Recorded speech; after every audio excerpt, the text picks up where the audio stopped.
Hi, I'm Stephanie. And I'm Katie. And this is the Reading Nook Magic Podcast. Today we are going to dive into the last book of the Crescent City series, House of Flame and Shadow. All right, ratings. Do you want to go first or Goodreads first? Do Goodreads first. All right, so Goodreads has it as a 4.21 stars, 542,000 ratings, and 69,000 reviews. 4.21. Fourth Wing's higher. Fourth Wing was like 4.4. I'm surprised. For you or for Goodreads? For Goodreads. Yeah. I feel like Fourth Wing was such a huge deal. Right. People are obsessed. Probably equal to... I've never actually pulled up the ratings for ACOTAR, so I wonder how similar those two. They're probably more parallel. Right. In terms of like... everyone jumped into Crescent City because they were like, oh my God, Sarah. Like, yeah. It's not... Yeah. I mean, it's... Well, if you're looking for ACOTAR, it's not ACOTAR, so... and there's your rating. Yeah. I think I put 4.35, which is funny. I don't know. Actually, like it's gone up. Like since we started talking about it, it's gone up. I think I appreciate it more in a different way. When I initially read it, it was more of a mood read. Again, to the same point we keep bringing up, looking for that ACOTAR feeling, searching for the romance, having zero idea it was going to be present day, zero idea it was going to be so sci-fi, like all of those things, right? So I did no research. And then it kind of felt off-putting, but my opinion, not fully off. Not like, oh my God, I hated it, but just not what I thought it was going to be. It's not ACOTAR. Yeah, like just didn't meet my expectations. It's not Reese. It's not Reese. But like, honestly, who is? Haven't found anyone since. My phone number is attached to our Instagram account. If you are Reese or close to him, give me a call. It's fine. Riddick's a close second. Yeah. What about you? Wait, what did you say? I said 4.35. Okay. And that was higher than when you first read it? Like higher than I would have thought. Like each book since we've started reading it and doing these episodes has gone up. I don't really actually think any of these, maybe the second one is my least favorite of the three, but I think they're all pretty consistent. So I think actually my rating for the whole series is about 4.25 to 4.35. Okay. Yeah, I don't know if I have like an exact. It's hovering somewhere between 4 and 4.25. Again, just wasn't. Yeah. It wasn't my favorite, and I still think 4 is a good. It's not a bad rating. No, it's a great rating actually. So, yeah, I don't know. Has your opinion changed at all or no?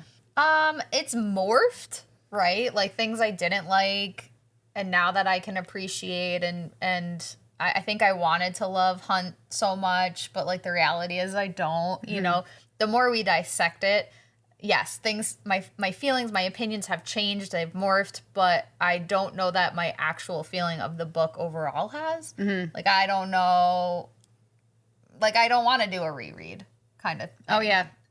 I had to read it twice already, so. Well, you read it twice already. So I initially didn't. Yeah. I was like, I finished it. I was like, I would never read that again, but I enjoyed it. Like, I would recommend it to people. Like, you should read this book. I think it's worth reading. 1,000%. Yeah, read it. I just don't want to do it for the trifecta. Like, it doesn't need a third round, a third go around. But I didn't want to read it at all again, and now I do. I'm like, I only read it the second time because it was so long. So I read it for this. I wouldn't have read it a second time. Yeah. There's plenty of other books that I want to get through.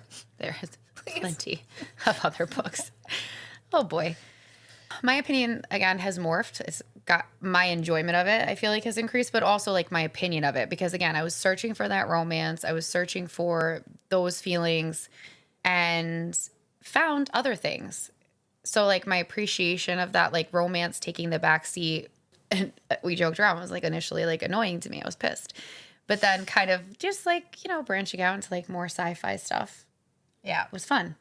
I, like, enjoyed it. I kind of want to read my brother's really into, like, sci-fi. And I'm like, I could go for, like, a sci-fi book, I think.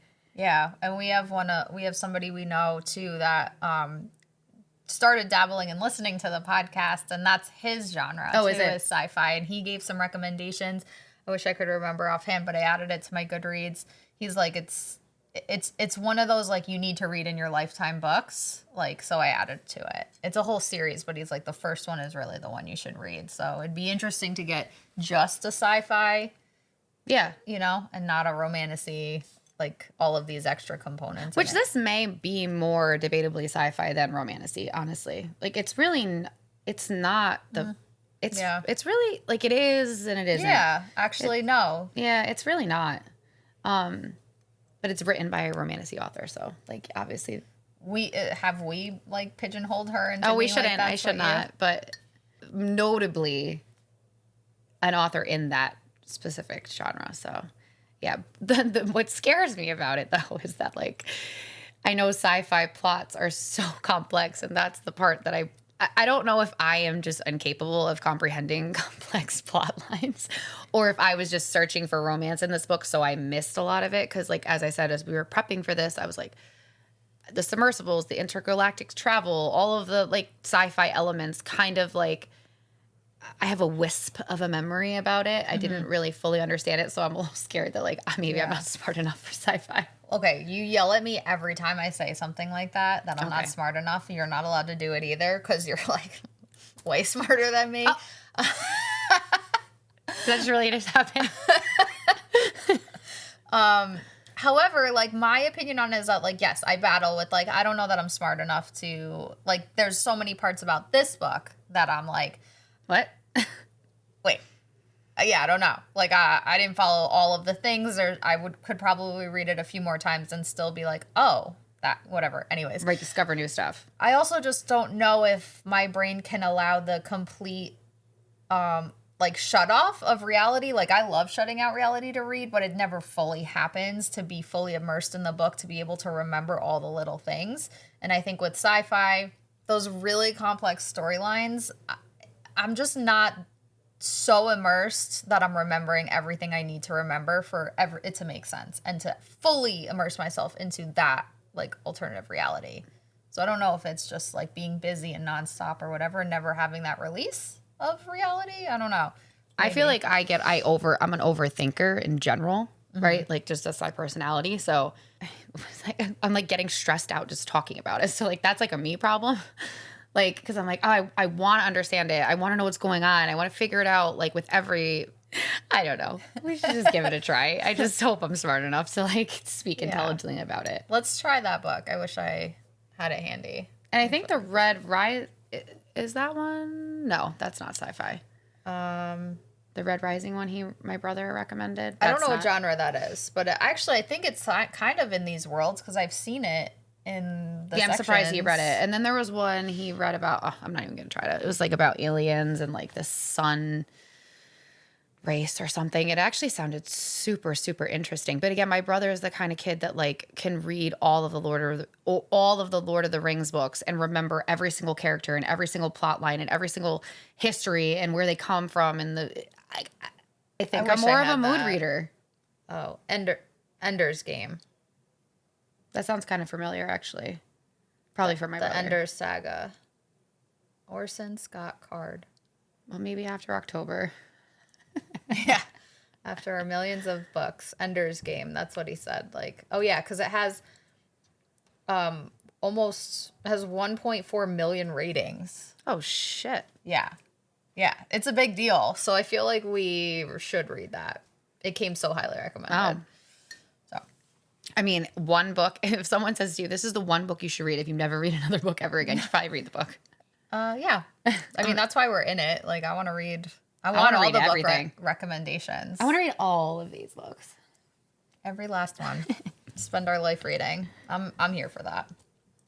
So, like, speaking of being confused, because I guess that's the theme of this series for me.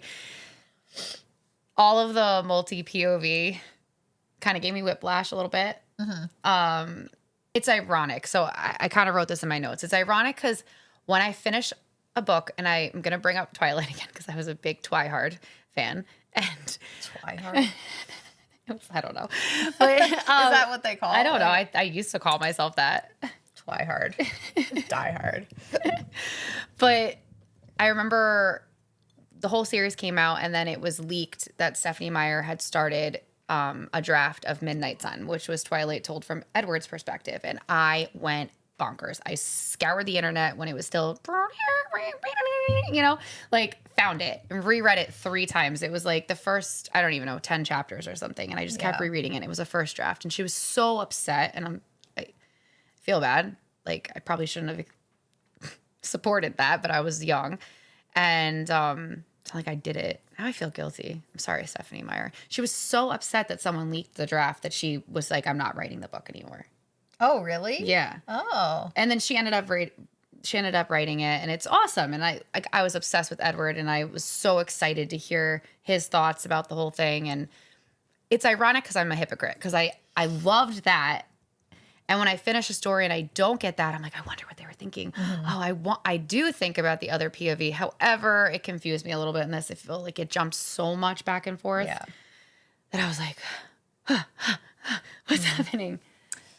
Yeah, I have to agree, like, with this one. Like, sometimes I love it because the same thing. I want to know what they're thinking, what they're feeling. You know, we get to know one character so well, although we don't, right? Because Bryce's point of view, and she does those stupid things that she doesn't even tell us, even though we're in her head. So annoying.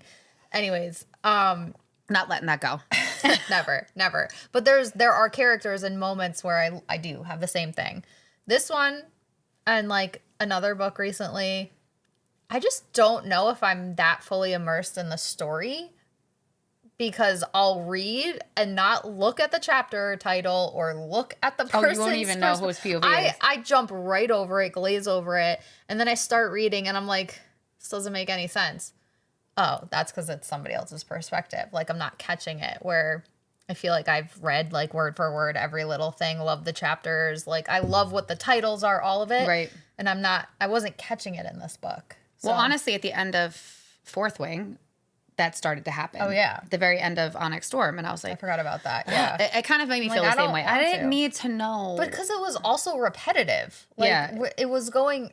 The same scene or the same... Well, I mean, it's hard to put my finger on when it's annoying and when it's not. But I think we were already annoyed with that book anyway, so that's why.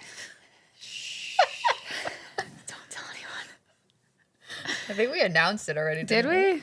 Oh, I'm scared now. But yeah, anyway, so that was just something that was just not in it for the multi point of views. No, too many points of view. That's because it's also not just a main character and a secondary character. Like, right? There was... Well, did we get a lot? Like, ironically... Did we get other ones? We did. I don't know how much of Lidia and Rune we got. And, like, I feel like I would have liked...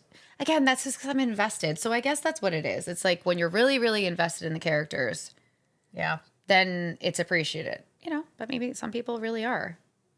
I don't know. I could leave just it. Was confusing for me. Maybe I was not in the right mindset when I read that.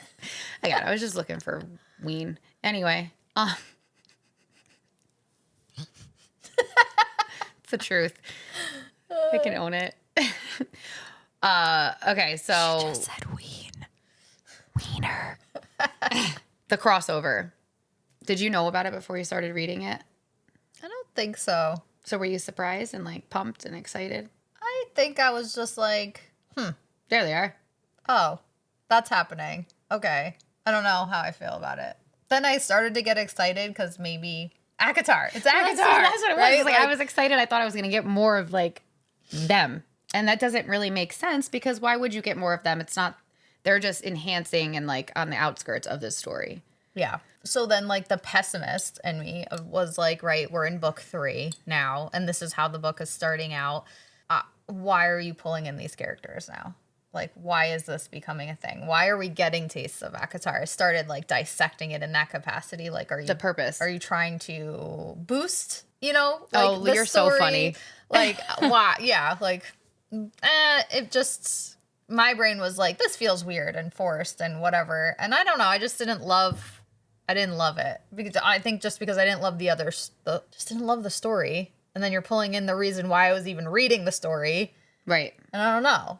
Well, I was really excited to see them because, again, that was the whole reason I was reading it to start. Mm-hmm. So that was, like, refreshing because I wanted them like a little drug addict. But actually, I just thought of something. Sorry. Yeah. I think that I also was, like, thinking that book 5 of ACOTAR was the finale. Before I read it, I was thinking that was the last one. I, like, just didn't realize that they were all continuing and and then like interweaving, because obviously there's talk of they're all interwoven in some capacity. But anyways, after like being invested in the Crescent City books, I didn't want this to be the finale, and I think that's what I thought was happening too. Like, were they going to tie it in together this is how it is? And I didn't like it, so I was just being a brat. Being a brat. I think I talked about this in the last episode that, oh, this is a multiverse. Like, again, the Spider-Man reference I made. Like, I was like, oh, they're probably going to tie this all in. And I was like, is this laying the stage? I did know there was another ACOTAR book because I read it so long after you. That are they going to tie? Is this going to be all immersive? The next, which like it probably is in some capacity. I think in some ways it has to, because correct me if I'm wrong. I'm pretty sure I read that the intention is that the time frame, like obviously, well, they're alive at the same time in different worlds, but that it basically, as the fifth ACOTAR book ended, this happens pretty much right after, right? It would make sense that once they hear there's this parasitic entity out in the universe, that they wouldn't just be like, oh, she's gone now, it's fine. Now she defeats them, but like I don't think that would be the end of Rhys and Cassian and Azrael like looking into that, because he was like, this is the world that you come from, this exists, and they want to bring that here. You know, and Amryn remembers a faint wisp, again, a wisp of a memory. I guess that's my thing of the day.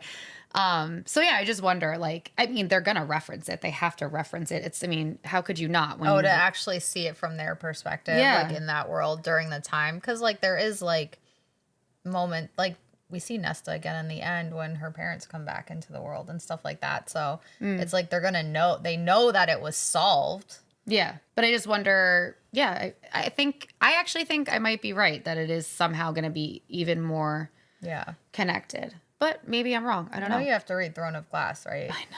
I know. I haven't read it. And it's just likely that it's probably going to all happen. And I need to be ready for that. Got a lot to read. We have a lot to read. A lot. So no more rereads. Not right now. So being pessimistic about this, I actually like love Nesta in the book. Just the fact that like she was more warm and caring and open and like taking chances on Bryce, like I think is like a huge character development for her, because she was so cold throughout the last series. And it was just interesting that whatever she saw in Bryce would allow her to be like, go against my better judgment, but here's the mask, here's all the things, and take it and run. And I'm gonna take your parents into this world, you know? Yeah, I almost thought it had something to do with her. Nesta can wear the mask, right? And so it calls to her, and Bryce is called to, you know, the sword, the Star Sword, and the daggers. So I felt like she trusted her because of that commonality. Yeah, I agree. I just thought it was interesting because she was so difficult. Even to her own family, her sisters, so like bad whatever, like and Cassian, like horrendous, right? And now you have this person, foreigner, alien, really, essentially alien, coming through a portal with powers and has lied every step of the way. True. And you know, you're just gonna be like, all right. I'm just going to see what, here you go. I have a good feeling about you. Let's see what happens. There's a kinship that was stronger than a mating bond and blood familial bond. So interesting. It's just interesting. Yeah, I wonder if they're like somehow more connected than we realize now that you bring that up, because I saw the commonality between the two of them, but you're right. I didn't really pick up on how out of character that is for her to do that. I wonder if, like, you just said kinship. I'm like, maybe they're related. Maybe they're from the same line. I mean, that would make Nesta royal, which we don't. But who knows? Because they didn't even remember that those Fae were there. They just disappeared. Yeah. It was wiped from the history books. So that's where the complexity of all of these worlds and universes and all of it, that's where I'm definitely missing a bunch of stuff because can't keep track of all of it. So, well, don't worry. There are plenty of people on the internet that are going page by page. So it's funny you talk about Nesta and how cold she was, and kind of an infuriating character. Nesta, yes. Yeah. I was appalled at how she treated her sister.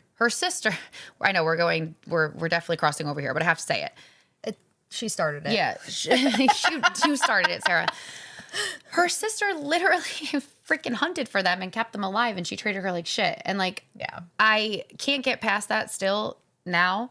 So that really, and even though I love Nesta and can relate to her on so many levels, and she was infuriating. Bryce is also infuriating. Now, we talked about what we loved about her, right? She's sexually liberated. She's confident. You said you appreciated, that she just makes a decision and she goes for it. Yeah, she trusts.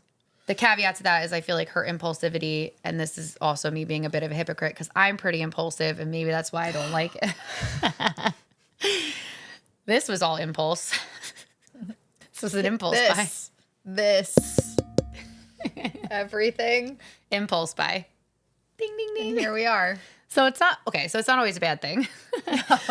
No, it's definitely not. It's definitely not. But it bothered me a little bit because she makes giant decisions. Universe-altering decisions. Yeah, like getting rid of the Fae hierarchy in the snap of her fingers. Maybe that is the right decision, but she didn't think about it. She just did that because it didn't work for her. Ugh. Yeah. Yeah, not worrying about what anyone else thinks. She didn't spend her life thinking about Fae hierarchy and all of that, so... It just felt like a very emotional response. And it's so like a little intense to like change the course of history based on your emotions. Or, for example, her not speaking to her brother for years, which also reminded me of Nesta. It's like, I get it. Like, they had an issue and there was pain involved and it's complicated, and family issues and trauma are hard to work through. Like, was it really necessary for them not to speak for years? Because they really resolved the issue pretty freaking fast. You mean in the story? Yeah. Yeah. And the closeness was still there, and they obviously love each other. So, which brings me back to her and Hunt, because I feel like she's also irritating in the way she interacts with Hunt. Mm-hmm. She has like a lack of empathy toward him. He's like tortured, and I feel like she doesn't really, like, she cares, but she doesn't. Kind of makes me not like her in those moments. I don't not like her as a whole. I actually really do like her as a whole. But in those moments, it's kind of like cringy to me. Yeah. I think, because when she came back through, like and then he escaped, they both, I feel like, were so traumatized that it was almost like they were unrecognizable to each other. Like they couldn't even, it was like dissociating, right? And like not allowing any sort of romantic or whatever. Like, we're not done yet. This is about to get even more real, like just and table crazy. It. Like, we don't exist now. We don't exist right now. We have one task, and that is all we can focus on. Which ironically is the caveat to what I just said. Like, that is what you should do when you're a leader. But she's like nitpicking and being immature. Yeah, it's like, just, I don't know. It just makes you wonder, like, are they really, is this one of those instances where it's like they're mated, so that's why they're together and that's it? I mean, we never really see that happen. Well, actually, we did, right? Yeah, you can reject it. Yeah. I feel like I would impulsively reject it and then regret that. You definitely would. The second the word mating bond was brought up to you, I'd be like, excuse me? Yep. And then it would be gone forever. I'd be like, wait, no. Just kidding. Come back. I feel like you might too. Probably. For it to not be a choice. It's romantic to be that connected to someone. I think I like the idea of, would take more dissecting, obviously. But like, when they reflect back onto Reese, sorry, world jump, when they talked about him reflecting and sharing his experience when the mating bond clicked into place, things like led up to that, right? Like, I guess more so for him than for her, because there was the moments like, I've been looking for you, or can't wait to reread it. Anyways, I think if there's a leading into a mating bond, but where you can't figure it out, it doesn't quite make sense. Like, Lucian and Elaine don't make sense. She came out of the cauldron and it was like, he was like, you're my mate. Like, right. I mean, Cassian kind of did that too, but he didn't like come out and say it. Yeah. He did what Reese did. I think there needs to be some courting. Before you're like, mating bond. Well, they both knew. Reese and Cassian both knew. Reese definitely knew. I don't know. I think Cassian had to have known, right? And then they both respected their mate enough to just sit back and try to make them fall in love with them in a real way. Now, Hunt and Bryce don't know, like, that still exists. I don't even think, or do they? I don't know. But like, I don't think it's as rigid as Akatar, like the mating thing. It's like because I feel like there was something mentioned about how like because Hunt's an angel and she's only half fae, like what the different parameters are for different species. Oh, yeah, like, yeah. But then that doesn't make sense because Danica and Baxian were mates. Mm-hmm. Well, I think like the fae, again, now we're switching authors to Callie Hart with Quicksilver, but with Kingfisher and Saris, it felt more natural too because it's like they bonded first. It wasn't all about the bond. The fae bond, if it's an enhancement to the relationship that exists organically, it's romantic. Yes. If it's just like, hey, we're mated, it's gross. Hey, I'm your mate. Ew. I'll cut you. You won't be meeting with anybody. Regardless, they are mates. I mean, they're obviously a power couple in the sense that they like work together to accomplish all this stuff and support one another in whatever way that they do. Again, they're kind of weird characters. You know, I don't really relate to them on a personal level. You know, there is like a really cute quote about in the past, someone I really love, I say, you feel like home. It's like something I've said, like that safety. And I am a bit, I can only, you know, relate from my own personality, but I'm a bit like, I'm a bit of an aggressive person. I can be, but like deep down, I'm pretty soft, which is like, I mean, psychology 101. Like a dog that barks a lot is usually a dog that was hurt.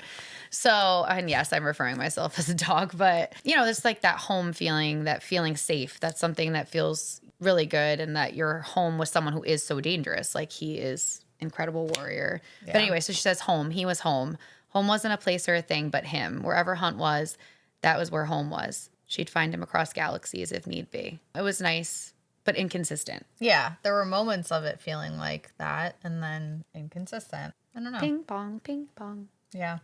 I like them. No, I don't. I want to talk about them. No, I don't. Who I do want to talk about is the fire sprites. They steal the scene. Yeah, they're the best.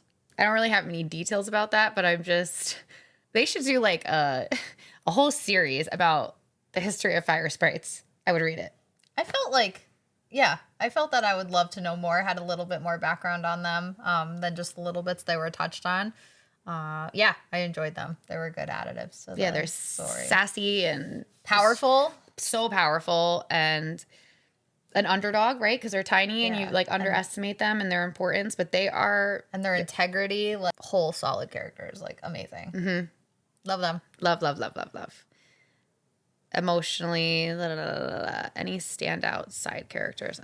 Well, speaking of power couples that we love, we touched on this a little bit on the last episode, but really, really love Rune, and really, really, really love Rune and Lidia together because they are super complex. I just want more, right? They're a lot of back and forth. I guess kind of like what we were just saying about the other two, but they're so messy and complex, but you know that there is like that. It's real. You could tell you like want the it. mating bond. You like, want them to work through it. I mean, their relationship is so complex and it comes out, you know, page after page after page. There's just so much more to it where you just realize like you kind of actually have no idea who she is. Mm-hmm. And she has put on the mask to make everything happen, right? And it comes out that it's because of her children. Everything she's done is to protect her kids. Which then makes kind of more sense, right? Because if there's one thing you could lead that life for, what would it be? It would be your children. Yeah. I mean, well, because everything she did as the Hind was horrible and unforgivable. And she's not asking for forgiveness, right? No. Like she's not questioning her choices. She knows that she did what she had to do to protect her kids, to keep their identity hidden. There was just no unwavering from that. You know, so she wasn't seeking forgiveness from anybody. You know, once she got face to face with her own children, she wasn't expecting them to forgive her. Obviously, she felt a lot of pain and guilt, but she knew she did it all for a reason, and she was unwavering in that. Well, and it's true because without her, she was feeding information this entire time, right? Yeah. She's the number one informant. She's pivotal to the whole rebellion. She's the Republic's most notorious spy hunter and the breaker of people and interrogator, but like also, again, we talked about this, she's immensely pivotal, if not more important to the other side. Yes, for her children, number one, I think. I mean, it doesn't really say that, but I think as parents, we can agree that's probably the number one reason that she was so dedicated, and just there was just not a question in her mind to ever ruin it, even for the secondary reason, which is not really secondary in importance to the rest of everyone else, is to defeat this dairy. It's like a necessary evil, like you said. Like, she's not looking for forgiveness. She made her peace with that. What breaks my heart is when it all comes to light and Rune doesn't answer her through the, like, that was heartbreaking. She's trying to talk to him through the bond, and ever since he found out who she was, Oh, yeah. he's not there. It just makes you think about the sacrifices people make for the greater good. When you're doing it and you're willing to lose everything. Yeah. Everything that would matter to her. Her joy, her happiness, her children. She missed their whole life. So, like, even though they're alive, I mean, this, you can't get that back. Yeah. That's done. Yeah, that's powerful. Yeah, it's heavy. It's heavy, heavy, heavy. She is the MVP of this story.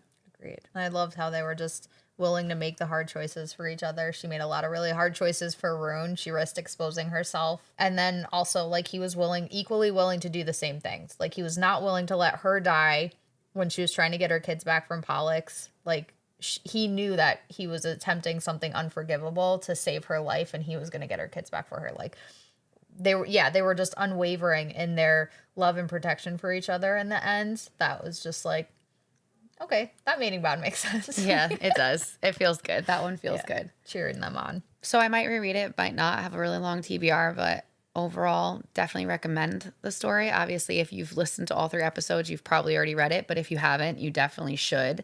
Mm-hmm. It is worth your time, and it's so enjoyable, and we liked it. We're excited to see what happens, if it all comes together or doesn't. Either way, I'm good with it. The whole SJM universe, like, what's happening? My bet is that it's a lot more connected than it has to be. That's what everyone's saying. Mm-hmm. All right, guys. Well, we eventually will get on a schedule of every Wednesday.